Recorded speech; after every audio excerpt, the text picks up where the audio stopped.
हर खबर पर होगी आपकी पकड़। डाउनलोड कीजिए एबीपी लाइव ऐप। पड़ोसी देश नेपाल से जुड़ी हुई ये खबर है। विवादित नया नक्शा जो है उसे लेकर विधेयक पेश कर दिया गया है नेपाल के संविधान में।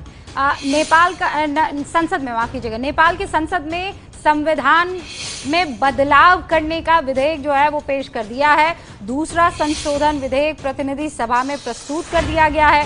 नेपाल सरकार ने भारत द्वारा अतिक्रमण किए गए, ये बता रहा है, वो नेपाल की तरफ से ये कहा गया है कि लिम्पियाधुरा, कुटी, गुंजी, नवी और कालापानी सहित वो बाकी तमाम क्षेत्रों को नेपाल ने अपनी इलाके में बता दिया था।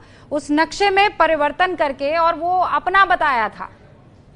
राजनीतिक और प्रशासनिक मानचित्र को सार्वजनिक कर दिया है उस को बदलने के बाद, और उसके बाद अब संविधान में बदलाव की भी तैयारी है। इससे पहले खबर यह आई थी, देखिए, अगर आप मैप में परिवर्तन करते भी हैं तो वो तब तक मान्य नहीं होगा जब तक आप संसद में संशोधन नहीं कर देते हैं। मैं नेपाल के संसद की बात बता रही हूं। और अब खबर ये आ रही है कि वो विधेयक पेश कर दिया गया है। बदलाव नेपाल के जो मानचित्र में या मैप में हुआ है। प्रणय मेरे सहयोगी इस वक्त जुड़ चुके हैं, जरा उनका रुख करते हैं। प्रणय, पहले तो वहां की मुख्य विपक्षी पार्टी ने कहा था कि हम चाहते हैं इस पर होल्ड कर दिया जाए इस पूरे के पूरे फैसले को। अब अचानक वो विधेयक पेश कर दिया गया है। जी, ये फैसला रुबिका इसलिए भी हुआ है क्योंकि नेबरीज कांग्रेस ने कल इस बात का बयान जारी करके कहा कि उन्होंने इस कॉन्स्टिट्यूशन अमेंडमेंट जो कि संविधान संशोधन किया जा रहा है नए नक्शे को लेकर, उस पे समर्थन का फैसला किया है। उसके बाद ही ये विधेयक पेश किया गया है।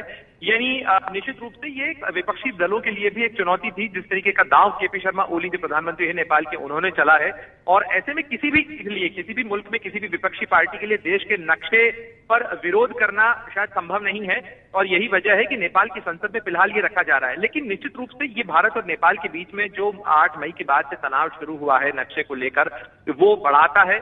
अगर ये नक्शा पारित हो जाता है, उसके बाद किस तरीके का कदम नेपाल सरकार उठाती है, क्योंकि कालापानी धारचूला के आसपास के उन इलाकों में जहां पे भारतीय आईटीबीपी तैनात है, वहां पर बॉर्डर पोस्ट हैं, उस पे हमने देखा कि पिछले कुछ समय के दौरान नेपालीज जो आर्म्ड पुलिस फोर्स है उसने आसपास के इलाकों में अपनी चौकियां बनाना शुरू हुई।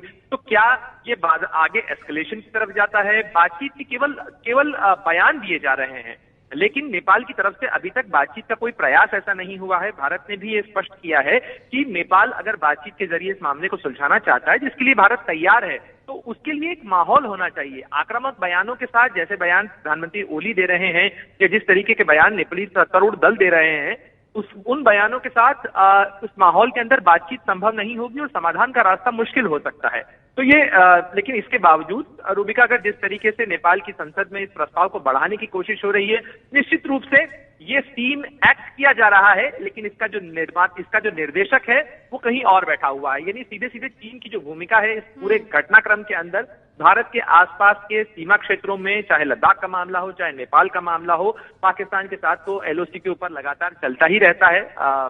तो ऐसे में लगातार ये बताना, ये दिखाने की कोशिश कि भारत के आसपास सीमाओं के ऊपर तनाव चल रहा है, ये एक बड़ा पिक्चर खींचने की कोशिश उस निर्देशक की शायद है।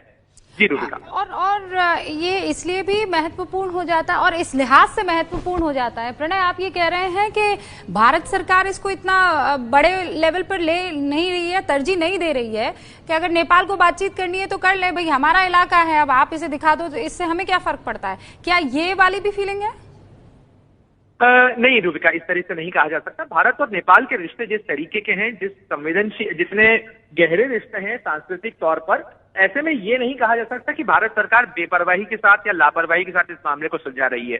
पूरा ड्यू रिकॉग्निशन उस चीज को दिया गया है, लेकिन बातचीत की प्रक्रिया के लिए केवल केपी शर्मा ओली का ये कह देना या नेपाल की तरफ से एक बयान दे देना बातचीत के लिए माहौल नहीं बनाएगा। उसके लिए एक पूरी प्रक्रिया है, उसका प्रस्ताव होता है, और इस पे बहुत समय से दोनों देशों के बीच में बातचीत हो रही थी। भारत लगातार ये कह रहा है कि वो सीमा विवाद सुलझाने के लिए प्रतिबद्ध है, वो सीमा विवाद सुलझाना चाहता है, लेकिन इस तरीके से एक तरफा नक्शे जारी कर देने से और अपना कार्टोग्राफिक एक्सपेंशन कर लेने से, यदि नक्शों के ऊपर अपना क्षेत्रफल बढ़ा लेने से स्थितियां सुलझने की बजाय कॉम्प्लिकेट ज्यादा होंगी। हालांकि आप ये अच्छी तरह से जानती है रुबिका कि इस समय में चूंकि उस जमीन के ऊपर जिसका दावा कर रहा है नेपाल, कालापानी का इलाका हो, चाहे लिम्पियाधुरा का इलाका हो, या धारचूला के क्षेत्र को खूंटी तक, गुंजी तक के जिस इलाके की बात नेपाल सरकार कर रही है वो भारत के पास है, भारत के अधिकार क्षेत्र में है और भारत लगातार उस इलाके के अंदर अपना नियंत्रण बनाए हुए है। तो ऐसे में केवल कार्टोग्राफिक एक्सपेंशन से इस चीज को सबका समाधान नहीं हो सकता है। प्रणय, क्योंकि कल ही ये खबर थी कि वहां का जो मुख्य विपक्षी दल है कांग्रेस, नेपाली कांग्रेस, उन्होंने प्रधानमंत्री केपी शर्मा ओली को बकायदा ये हिदायत दी थी कि बेहतर होगा कि राजनयिक तरीके से, मतलब अगर आप ये कोई फैसला ले रहे हैं तो ऑब्वियसली वहां जो नेपाली गवर्नमेंट का समर्थन नहीं करेगा वो तो गद्दार कहलाएगा। तो वो तो ये कह ही रहे हैं कि आप जो कर रहे हैं हम आपके साथ खड़े हैं, लेकिन आपको राजनयिक तरीके से इस पूरे के पूरे मसले को हल करना चाहिए। यानी वहां का जो मुख्य विपक्षी दल है वो इस फेवर में है कि जल्द से जल्द हिंदुस्तान से बातचीत करनी चाहिए, क्योंकि नेपाल के साथ तो हमारे रिश्ते बड़े दोस्ताना रहे हैं। रूबिका, आपने बिल्कुल ठीक कहा और ये केवल उनकी घरेलू समस्या या घरेलू चिंता नहीं है। कोई भी जानकार होगा नेपाल का भी वो यही बात करेगा कि इस मामले पे यदि मतभेद हैं तो इस तरीके के एग्रेसिव असर्टिव स्टेप्स लेने से चीजें कॉम्प्लिकेट होंगी, क्योंकि नेपाल कि भारत पर जिस तरीके की निर्भरता है, भारत और नेपाल के जिस तरीके के प्रगाढ़ संबंध हैं, सांस्कृतिक संबंध हैं, जितने मजबूत आर्थिक रिश्ते हैं, ऐसे में किसी भी नेपाली नेता के लिए इस बात की चिंता होगी कि यदि सत्तारूढ़ सरकार इस तरीके से आगे बढ़ रही है, भारत के साथ तनाव मोल ले रही है, तो उसका खामियाजा अल्टीमेटली नेपाल की जनता को भी भुगतना पड़ सकता है। ऐसे में नेपाल के लोगों के लिए मुश्किलें बढ़ सकती हैं और ये तनाव नेपाल के लोगों के हित में नहीं है। तो स्वाभाविक रूप से नेपाली कांग्रेस की तरफ से जो सलाह दी गई नेपाल सरकार को वो इसी के लिहाज से थी और केवल नेपाली कांग्रेस की तरफ से नहीं, और भी जो अन्य दल हैं, अन्य जानकार जो हैं नेपाल के, वो भी इस बात को कह रहे हैं कि इस मामले पर आक्रामक तरीके से आगे बढ़ने की बजाय बेहतर होगा कि नेपाल सरकार इस मामले को सुलझाने के लिए भारत से बात करे। प्रणय, बहुत से ऐसे दर्शक हैं जो जानना चाहेंगे कि अचानक ये नेपाल को हुआ क्या है, क्यों वो चीन की कठपुतली बन रहा है, क्यों वो चीन जिस तरीके से खिलाने की कोशिश कर रहा है, खेल रहा है, वो रेपरकशंस क्यों समझने की कोशिश नहीं कर रहा है। क्या आप इसको डिटेल में समझा पाएंगे? रूबिका, निश्चित रूप से नेपाल और भारत के रिश्तों में चीन एक फैक्टर रहा है। पिछले कुछ समय से चीन की भूमिका ज्यादा सक्रिय हुई है। अगर आप देखें तो नेपाल की घरेलू राजनीति में जो पिछले कुछ समय से उथल पुथल या उठापटक चल रही थी, उसके बीच में अचानक से केपी शर्मा ओली प्रधानमंत्री जो हैं, उन्हें अपनी सत्ता की कुर्सी कमजोर नजर आई। उन्हें इस बात की आशंका लगी कहीं ऐसा ना हो कि जो राजनीतिक उथल पुथल है उसमें वो अपने कार्यालय से बाहर हो जाएं और वहां पे सत्ता परिवर्तन हो जाए। ऐसे में उन्होंने चीन का दामन संभाला और ऐसा बहुत कम होता, मतलब ऐसा रेयर होता है कभी कि कोई विदेशी राजनयिक जो है वो किसी भी देश की सत्तारूढ़ पार्टी के अंदरूनी मामलों और मतभेदों को सुलझाने में भूमिका निभाए। लेकिन काठमांडू में जो चीन की राजदूत हैं हुआ यांगशी, उन्होंने इसमें भूमिका निभाई।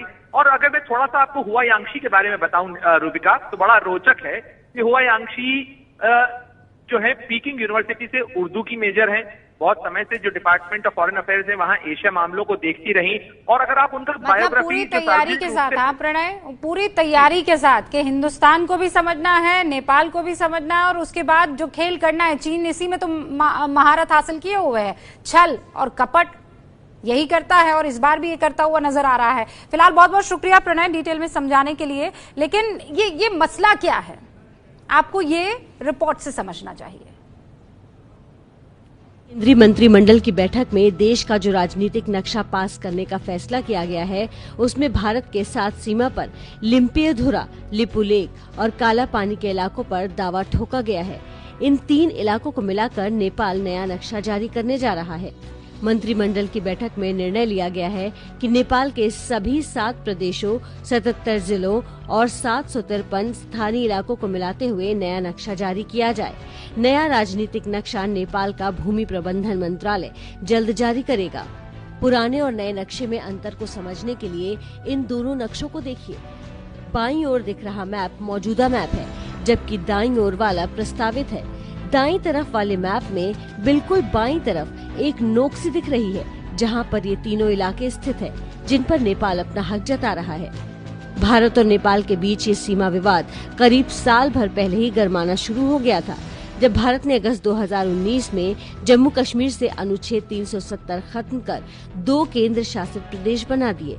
विवाद ने हाल ही में उस वक्त तूल पकड़ा जब भारत ने लिपुलेख के रास्ते कैलाश मानसरोवर का नया रास्ता शुरू किया। इसके बाद नेपाल का भी राजनीतिक तापमान गर्मा गया।